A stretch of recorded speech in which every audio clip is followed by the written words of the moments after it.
Sunan Gresik, sang pendiri Wali Songo. Jika ditilik dari segi bahasanya, wali berarti orang yang ditugaskan dan Songo berarti 9. Wali Songo sendiri sederhananya adalah 9 wali yang ditugaskan menyebarkan agama Islam di tanah Jawa dengan metodenya masing-masing. Kedatangan Wali Songo di Sendiri telah membawakan pengaruh yang begitu besar dalam membaharui peradaban tanah Jawa. Mereka telah mempengaruhi berbagai bidang di masyarakat seperti kesehatan, perkebunan, perdagangan, seni dan budaya, kemasyarakatan, hingga tata kenegaraan. Setiap Wali Songo diberi gelar Sunan. Metode dakwah yang mereka siarkan pun juga beragam dan cukup berjaya dalam mengislamkan Pulau Jawa. Ada yang menyebarkannya dengan mengarang wayang kulit Sunan Kalijaga. Bermain permainan dengan anak-anak kecil yang sesuai dengan nilai Islami Sunan Giri dan menceritakan dewa-dewa yang diganti dengan malaikat dalam Islam Sunan Bonang. Ada pula yang berdakwah dengan mengajarkan ilmu atau skill tertentu seperti mengajarkan bercocok tanam Sunan Gresik, membuka pelatihan berdagang bagi rakyat kelas bawah Sunan Giri. Bahkan ada pula yang berdakwah secara terang-terangan dengan mengajarkan hukum-hukum Islam seperti Sunan Ampel, Sunan Kudus, dan Sunan Gunung Jati.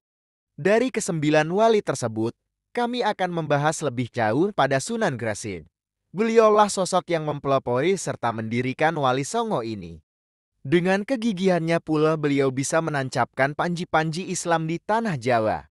Sunan Gresik atau Maulana Malik Ibrahim disebutkan dari berbagai sumber, lahir di Samarkand, Uzbekistan pada awal-awal abad 14, beliau merupakan saudara dari Maulana Ishaq, seorang ulama terkenal dari Samudera Pasai dan ayah dari Sunan Ampel. Beliau bersama Maulana Ishaq adalah anak dari seorang ulama Persia, Maulana Muhammad Jumadil Kubro. Dalam berbagai sumber, Sunan Gresik merupakan keturunan ke-22 dari Rasulullah dari Fatimah dan Sayyidina Ali. Sunan Gresik memulai dakwahnya di Leran, Desa Sembalo pada tahun 1392. Beliau juga membuka usaha dagang di Desa Rumo yang nantinya akan menjadi media dakwahnya di kemudian hari. Desa ini memang terkenal akan perdagangannya karena letaknya yang strategis dari Pelabuhan Gresik, serta sebagai tempat bertemunya pedagang-pedagang dari berbagai negeri dengan bermacam komoditi. Sunan Gresik juga belajar bahasa daerah agar mudah berbaur dan berkomunikasi dengan warga lokal. Kemampuan beliau dalam berniaga tidak semena-mena ia gunakan. Justru ia sering membantu warga lokal dengan mengajarkan bercocok tanam dan bertani. Beliau juga sering merangkul dan menolong masyarakat yang terkena dampak dari Perang Paregreg. Akhlakul karimah yang dimiliki beliau membuatnya semakin disenangi oleh masyarakat dan bahkan bangsawan di sana. Maka tak heran apabila semakin banyak orang yang tertarik untuk belajar Islam pada beliau. Bahkan kesopanan beliau sangat dihargai oleh Raja Majapahit saat itu dengan memberikan wilayah Gresik padanya. Persebaran Islam di tanah Jawa juga tak bisa dilepaskan dari kemampuan dakwah dari Sunan Gresik ini. Beliau berdakwah dengan mendirikan berbagai pondok pesantren.